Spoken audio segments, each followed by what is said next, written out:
Welcome students. तो आज का हमारा टॉपिक है सेल का वैद्युत वाहक बल क्या होता है कि विद्युत धारा में जो होती है, विद्युत धारा में जो सेल होता है उसमें विद्युत वाहक बल क्या होता है। तो अब हम देखेंगे कि एकांक आवेश में एकांक आवेश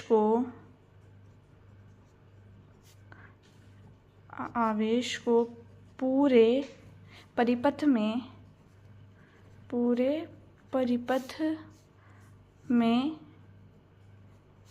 प्रवाहित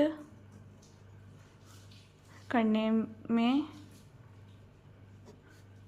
सेल द्वारा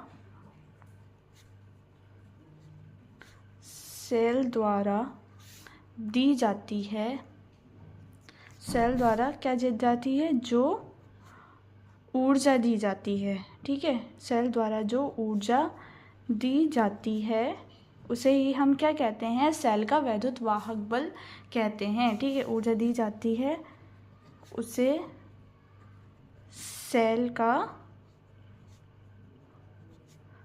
वैद्युत वाहक बल कहते हैं, सेल का वैद्युत वाहक बल कहते हैं। ठीक है, इसे हम किससे डिनोट करते हैं, इसे हम ई से डिनोट करते हैं। ठीक है, इसे ई से प्रदर्शित करते हैं। विद्युत वाहक बल को हम किससे प्रदर्शित करते हैं, ई से प्रदर्शित करते हैं,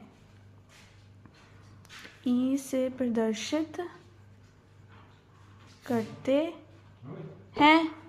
ठीक है, ई से प्रदर्शित करते हैं। तो अब हम क्या देखेंगे कि जो एक आवेश है, ठीक है, अब हम मान लेते हैं ये हमारा एक क्या है, परिपथ है। ठीक है, हमारे परिपथ में प्रवाहित करने में सेल द्वारा दी गई ऊर्जा को, ठीक है, ऊर्जा को ये हम क्या कहते हैं, सेल का विद्युत वाहक बल देते हैं। ये हमें क्या दी जा रही है, ऊर्जा दी जा रही है। ठीक है, तो अभी इसी को ही हम क्या कहते हैं, सेल का वैद्युत वाहक बल कहते हैं। ठीक है, अब हम देखेंगे कि इसको हम कैसे लिखते हैं। ठीक है, तो E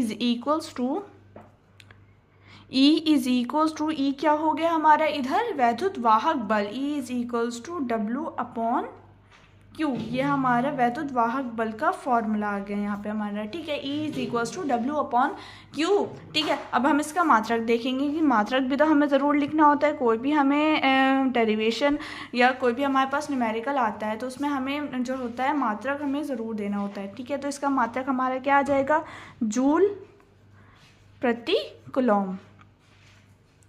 जूल प्रति कूलॉम जो है हमारा, इसमें इसका मात्रक आ जाएगा। ठीक है, किस चीज़ का, वैद्युत वाहक बल का। ठीक है, आप लोगों को समझ में आ गया होगा कि वैद्युत वाहक बल किसे कहते हैं, कि एकांक आवेश को पूरे परिपथ में प्रवाहित करने में सेल द्वारा जो ऊर्जा दी जाती है उसे सेल का वैद्युत वाहक बल कहते हैं। इसे ई से डिनोट करते हैं यानी प्रदर्शित करते हैं। ठीक है।